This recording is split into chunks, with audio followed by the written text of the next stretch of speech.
from here, we move to the softer side of things, and our guest is already on standby. But Absolutely. Jeffrey, do you know how to use a fire extinguisher?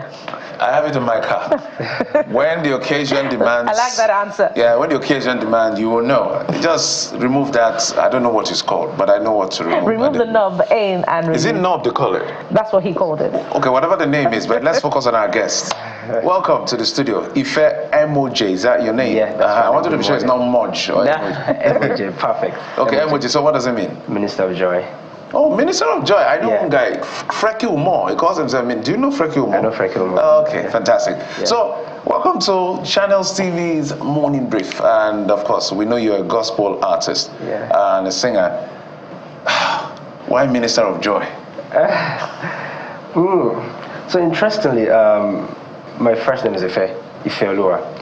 And, you know, when I was going to, switch into music, when I started music, I had, when I first made that post, I had several Ifes.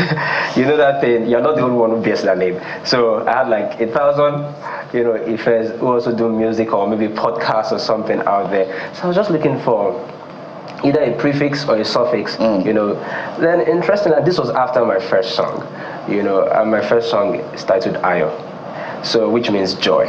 I was just still trying to think, how can I make this work? Interestingly, I just had an inspiration one day that, whenever I get to sing my songs, out there on stage or in churches or wherever, something happens, the atmosphere changes, joy erupts in the room. So, and it just struck that I'd rather be the Minister of Joy. So I'm almost wondering, is there something about Jay? Because I know a guy who's just a gospel artist who goes, I've forgotten the first name, but it's SMG. SMJ, okay, yeah. And then every saxophonist has this something sax, BJ sax. But let's have a feel of what you do. Just a moment. Let's hear from Ife MOJ. I almost forgot that part, and then we'll be right back to asking more questions. Wow, this is beautiful. How do you feel listening to yourself? I like the vibe of the song. It's beautiful. Thank you so much. I feel good too.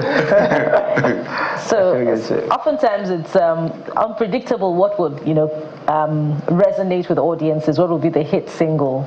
And this is your first, right? Yes, this is my first. So did you anticipate this level of acceptance for Ayo? Sincerely, I didn't.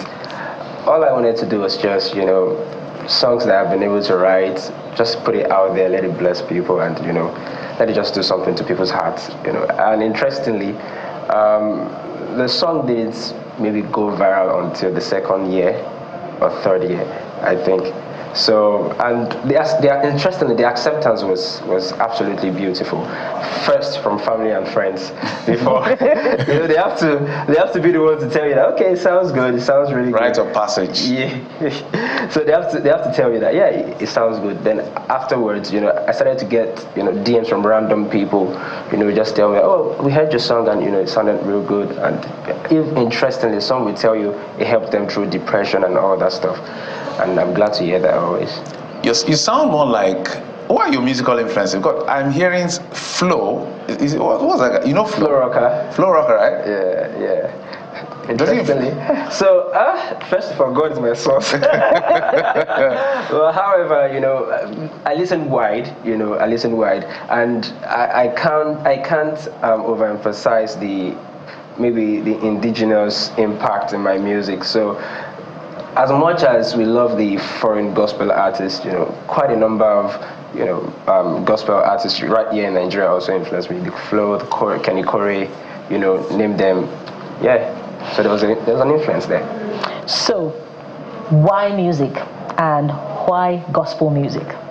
Okay, I like that question. So, first things first. I think, this thing they say music chose me. But sincerely, that's just it. I've been playing music. I started with the drums since I was 5, I wasn't singing per se. While I was in the university, interestingly, I studied mass communication in school. So while I was in the university, my gift started to find expression more. So while it was finding expression, I realized that I could write, I could, teach a choir how to properly do music. I could arrange, eventually which metamorphosed into music production.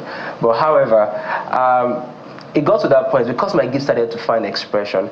You know this thing about your gift, your passion. There was more passion for it. Not like I exactly heard the voice and say, Ife called me 3 times, go and do music. But no, while it was finding expression, I just knew that, there was just this knowing in my heart that this is what I have to do. This is what I need to do. So, in a few years from now, where do you see yourself? Are you going to be another Duncio Ikon, Nathaniel Bassi? No, let him just be him. Well, in the version of Ife MOJ. Okay, in a few years from now, what I envisage is something really beautiful. The creative aspect of what we do as gospel artists. Not just in the lyrics now, in the sound. I'm trying to explore more expressions when it comes to the sound, and also theologically correct when it comes to the lyrics too. I like that background you're putting to it. Ife MOJ. Yes, sir. We wish we had time for you to sing for us, but totally out of it. Thank you for coming on the program. After the show. Okay. Maybe. All right. Thank you for coming on the program. We appreciate it. Thank you very much. Thank you. And that's it on today's edition of the program. Thank you so much for your time and company. Christmas, we're counting down. Tomorrow will be day 5 down to Christmas. And it's going to be the weekend edition of the program. Thank you for watching. I'm Jeffrey Uzama. Bye-bye. Sunrise Daily is up next. And of course, Kayode will be back tomorrow. Thank you so much for watching. I am Bukola Koka. Bye for now.